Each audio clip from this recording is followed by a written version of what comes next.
जब पंजाब यूनिवर्सिटी में मेरे हॉस्टल के कमरे में जिन्न आ गए थे। नोक जोक की वीडियो में वही किस्सा आपको सुनाऊंगा। मैं हूं उमैर महमूद। ये बात है गर्मियों की छुट्टियों की। पंजाब यूनिवर्सिटी में गर्मियों की छुट्टियों के दौरान हॉस्टल वीरान हो जाया करते हैं। मैं किसी मसरूफियत की वजह से गर्मियों की छुट्टियों में घर नहीं जा सका था और हॉस्टल में ही क़याम पजीर था। जो पंजाब यूनिवर्सिटी में रहते हैं वो जानते हैं कि हॉस्टल्स का नक्शा इस तरह बना हुआ है कि 6 हॉस्टल्स के दरमियान जो इलाका है वहाँ खाने पीने की कुछ शॉप्स बनाई गई हैं। वहाँ से आप जूस पी सकते हैं, रोटी पानी खा सकते हैं, चावल भी मिलते हैं। तो उस इलाके में मैं अपने एक और क्लास फेलो हसन के साथ बैठा बातें कर रहा था। तो न जाने किस तरह बातों का रुख जिनों की तरफ चला गया और हसन जिनों के मुतालिक वो किस्से सुनाने लगा जो उसके बकौल उस पर ख़ुद बीते थे।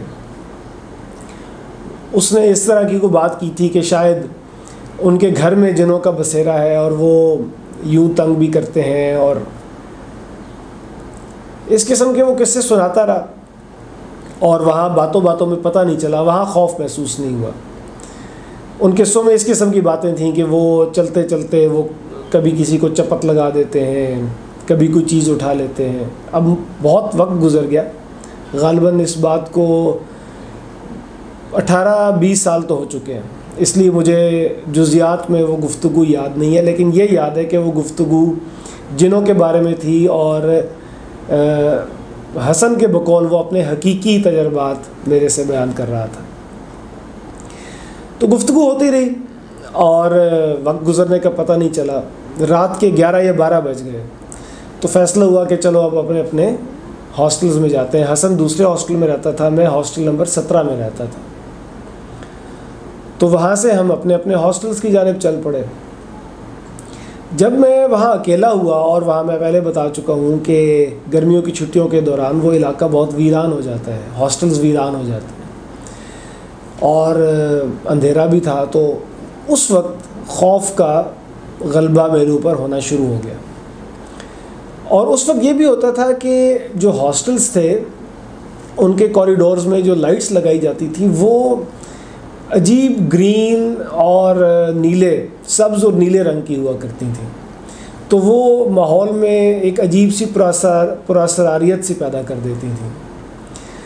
तो मैं हॉस्टल्स में जब एंटर हुआ अपने हॉस्टल में, तो वहाँ पे वही नीली और सब्ज़ ट्यूबलाइट्स कॉरिडोर में जल रही थीं, और शायद तमाम जल भी नहीं रही थीं, तो तमाम इलाका रोशन भी नहीं था, और जो रोशन था वो भी एक अजीब से पुरअसरार से अंदाज में रोशन था।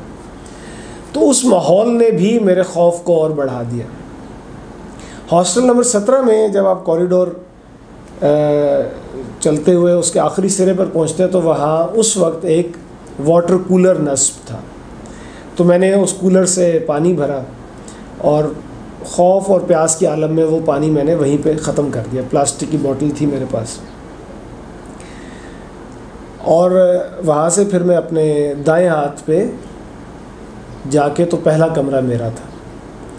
मैं जब अपने कमरे में गया और कमरे का दरवाज़ा खोला तो उस वक्त खौफ मेरे हवास पर बहुत ज़्यादा काबू पा चुका था, और मुझे ये डर लगना शुरू हो गया था कि कहीं कोई जिन मेरे साथ तो नहीं आ गया, कहीं गुज़रते गुज़रते किसी जिन ने मेरे और हसन की बातें सुनी और वो मेरे साथ ना आ गया हो।